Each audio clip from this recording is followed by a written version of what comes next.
देखो हम लोग photo electric effect, black body radiation और स्पेक्ट्रम ऑफ हाइड्रोजन पढ़ चुके हैं, ठीक है। तो तुमको पता होना चाहिए कौन सा जो तुम्हारा एक्सपेरिमेंट है वो किस नेचर ऑफ लाइट को शो करता है, ठीक है। तो देखो यहाँ पे कुछ लिस्ट दी गई एक्सपेरिमेंट्स की, ठीक है, जो शो करते हैं लाइट के पार्टिकल नेचर को, कि लाइट पार्टिकल नेचर की होती है, ठीक है। जब हमको एक्सपेरिमेंट सारे पढ़ाए थे तब भी मैंने बताया था कि हाँ ये पार्टिकल नेचर क्यों है, ठीक है। तो पहला तुम्हारा एक्सपेरिमेंट है जो है ब्लैक बॉडी रेडिएशन।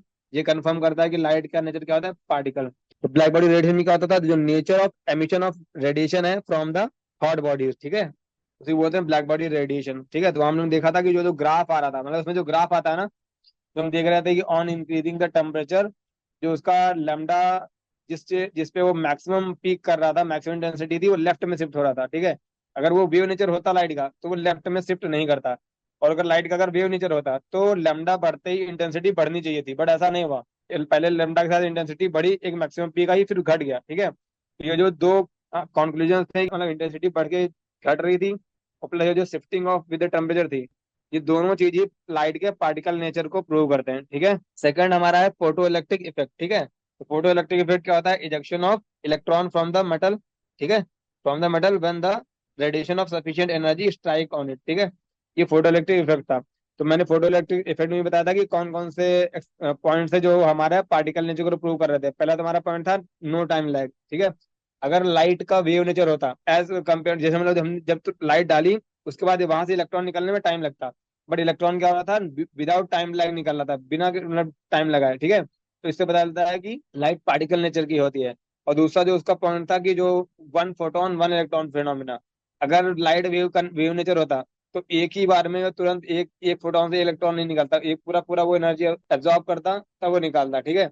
वहां ये तो दो तीन पॉइंट है वो प्रूव कर रहे थे क्या, लाइट का पार्टिकल नेचर होता है, ठीक है। तीसरा था लाइन स्पेक्ट्रा ऑफ हाइड्रोजन, ठीक है। तो लाइन स्पेक्ट्रा ऑफ हाइड्रोजन क्या था कि जब ट्रांजिशन हो रहा था from higher to lower stationary state, तो वहां से एक एनर्जी का पैकेट निकलेगा, जो फोटोन होगा उसकी एनर्जी एच न्यू होगी, ठीक है। अगर हम व्यू मानते तो हम उसको एक्सप्लेन ही नहीं कर पाते, क्योंकि हम अगर व्यू मान लेते तो हम पैकेट्स का मतलब ही नहीं था, ठीक है। तो लाइन स्पेक्ट्रा ऑफ हाइड्रोजन को हम एक्सप्लेन नहीं कर सकते थे वेव नेचर से। तो लाइन स्पेक्ट्रा ऑफ हाइड्रोजन भी क्या है, प्रूव करता है पार्टिकल नेचर ऑफ लाइट का या इलेक्ट्रोमैग्नेटिक रेडिएशन का, ठीक। अच्छा, तो तुम्हारा पॉइंट ये याद रखना, ठीक है। मान लो तुम्हारा जेईई मेंस में पूछ सकता है डायरेक्ट बात, क्योंकि तुम्हारा एनसीईआरटी में पॉइंट दिया हुआ है, variation of heat capacities of solid as a function of temperature, ठीक है। तो ये पॉइंट भी वेव नेचर ऑफ लाइट से प्रूव नहीं किया जा सकता, ठीक है। ये चारों तुमको पता होना चाहिए कौन कौन से एक्सपेरिमेंट है जो पार्टिकल नेचर को प्रूव करते हैं, ठीक है।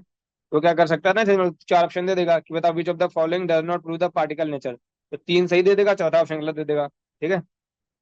ऐसे तुम्हारे कुछ एक्सपेरिमेंट थे जो प्रूव करते हैं वेव नेचर ऑफ लाइट, ठीक है। तो ये तुमने अभी तक पढ़े नहीं, ये तुम पढ़ोगे मेनली फिजिक्स में, वेव ऑप्टिक्स में, ठीक है। तो एक तुम्हारे फिनोमिना होता है इंटरफेरेंस और एक होता है डिफ्रैक्शन, ठीक है। ये दो फिनोमिना होते हैं जो प्रूव करते हैं वेव नेचर ऑफ लाइट। तुमको थोड़ा आइडिया दे देता हूँ कि एक्चुअल में ये होते क्या है। तो होता है ये, जैसे मतलब तुम्हारा ये तुम्हारा मतलब स्लिट्स है, स्लिट्स मतलब कि जैसे तुम्हारा गैप मार्का, यहाँ से मतलब कोई भी लाइट पास नहीं कर सकती। हमने यहाँ पे दो होल कर दिए, ठीक है। यहाँ से हमने ये लाइट पास की, ये लाइट कैसी है, मोनोक्रोमेटिक। मोनोक्रोमेटिक मतलब होता है कि सिंगल वेवलेंथ, सिंगल लैम्डा, ऐसा नहीं मतलब अगर रेड है तो रेड ही होगी, ठीक है। तो मोनोक्रोमेटिक लाइट दी, फिर हमको यहाँ से हमने इसको पास कराया, ठीक है। अब ये लाइट है, अब अगर इसमें ये होल है तो होना क्या चाहिए था, ये लाइट ऐसे जानी चाहिए थी, ठीक है। और हमको यहाँ पे ब्राइट स्पॉट मिलना चाहिए था, और एक ब्राइट स्पॉट यहाँ मिलना चाहिए था, ठीक है। अगर पार्टिकल नेचर होता तो सीधा इधर से जाएगा, मूव करेगा, ब्राइट स्पॉट मिलना चाहिए था। मगर ऐसा होता नहीं है, मगर ऐसा होता नहीं है। तो देखो होता क्या है, होता ये है कि जब ये लाइट ऐसे जाती है, ठीक है, तो यहाँ पे इंटेंसिटी इसके मैक्सिमा एंड मिनिमा बनते हैं। यहाँ पे मैक्सिमा पीक आता है, मतलब ये कि पहले अगर ये तो तुम्हारा हो गया इंटेंसिटी का ग्राफ, मतलब इंटेंसिटी फॉर्म, यहाँ इंटेंसिटी सबसे ज्यादा होगी, यहाँ ब्राइट ब्राइट डार्क कलर के ना स्पॉट्स बनते हैं। ब्राइट डार्क जैसे मतलब थोड़ा पार्ट ब्राइट होगा, फिर बीच वाला थोड़ा पार्ट डार्क होगा, फिर ब्राइट होगा, फिर डार्क होगा, फिर ब्राइट होगा, फिर डार्क होगा, फिर ब्राइट होगा, ऐसा करके पैटर्न मिलता है। तो उसमें क्या होता है ना कि तुम्हारा वेव, जब वेव आती है ना, तो वेव तुम्हारा वेव ऐसे होती है, इधर से वेव ऐसे आ रही होती है। तो जब इन दोनों का जो पाथ डिफरेंस होता है ना वो एन लैम्डा होता है ना, तो तुम्हारा होता है कंस्ट्रक्टिव इंटरफेरेंस। कंस्ट्रक्टिव इंटरफेरेंस मतलब होता है कि तुम्हारा जो इंटेंसिटी दोनों ऐड हो जाती है।